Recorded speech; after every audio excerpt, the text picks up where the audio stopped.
Hi everyone, thanks for joining today. I think I'm going to be doing a mini series on my channel saying will it mold? I'm going to use a coconut milk base for this tutorial, and I'm just going to make about 1 bar, which is 4 ounces, to fill that cavity. So first I'm going to cut up the soap base, and for this tutorial I'm going to try with breast milk. So this experiment, I went ahead and cut this down, made 1 bar of soap, and then I let it sit for 6 months to see if the soap actually molded. If you guys want other videos like this and are curious about other things or additives that you can add to melt and pour soap, I want you to go ahead right now and leave a comment and let me know what you're curious about molding in soap, and I'm going to do little mini tutorials like this or whatever experiments to see will it actually mold in melt and pour soap.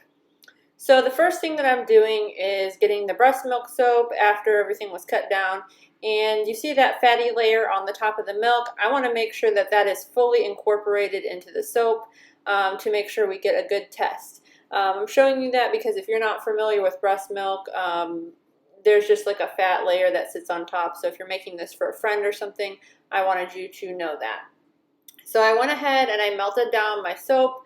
I made sure that it was kind of cooling down. I wanted to keep it as close as I can to about 110 to 120 degrees. And then I'm going to measure out just a little spoonful. I had to mix it a little bit more because it set for a minute and the fat started separating. So usually it's 1 spoon per pound of additive for melt and pour soap. So I kind of just did about approximately 1/4 of that.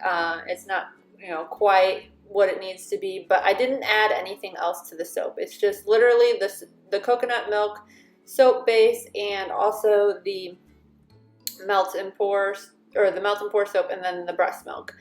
And you can use any base. I'm assuming they'll all do pretty much the same thing because when the soap is final and made, it's already went through the spawnification process. This is why I think a lot of additives survive cold process soap but don't do so well in melt and pour. So I went ahead and spritzed my cavity with rubbing alcohol so it will pop out smoothly, and then I just went ahead and poured this into the soap cavity and let it sit for about 4 to 6 hours to make sure that it was hard.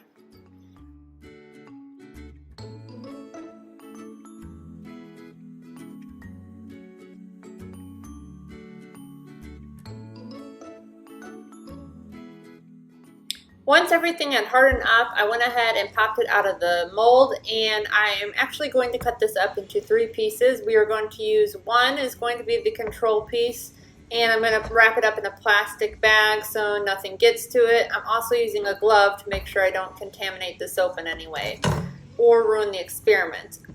The other one I'm probably going to leave just out in a shelf in a closet somewhere and not use it. And then I'm going to have the third one that I'm going to keep in my shower and use on occasion and see what happens with the actual soap itself over time and see if we can get it to mold or, what happens. I'm curious to see the difference too, if there's any difference between the one sitting in the bag on the shelf, which one will mold first. Go ahead and leave a comment down below what you think is going to happen. Okay guys, here we are 6 months later. The first one I want to show you is the one that we kept in the Ziploc bag. So that was kept in the Ziploc bag, and I made sure it was airtight, and I put it in a drawer in the kitchen, and I kind of just forgot about it. So as you can see, I don't really see any sort of discoloration with the soap on any of the sides. I don't see any spots or molding. So I would say with this first one that there was no molding. That is just a blemish, I think, of something that was in the actual soap cavity. That little speckle there, but everything looks to be fine with no mold. This is the one that I set aside in the closet. I wanted to put this one in a dark space, so I put this in my soap closet. I left it unwrapped and just sitting out. Normally I wouldn't even leave melt and pour soap unwrapped, but we just wanted to do this for the experimental purposes. So that one I really didn't notice a whole lot either. It kind of looked like to me there was like a little bit areas of yellowing, but not really. So I would say it didn't mold. This is one that I used in the bathroom. I used it in the shower a few times, and I sudsed up with it. and I started noticing brown spots.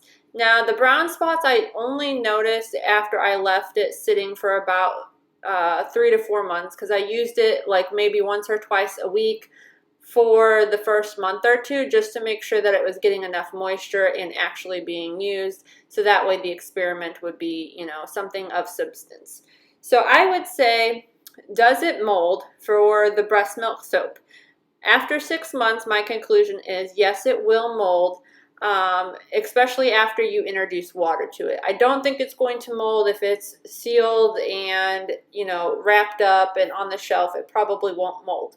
But same with if you have it out. Once you start using it and introducing water, if you let it sit on the shelf or on your rack in the bathroom or whatever for months, you're going to start noticing those spots of discoloration, and that's where the mold comes in. So I just want to say that is what I concluded for this little experiment.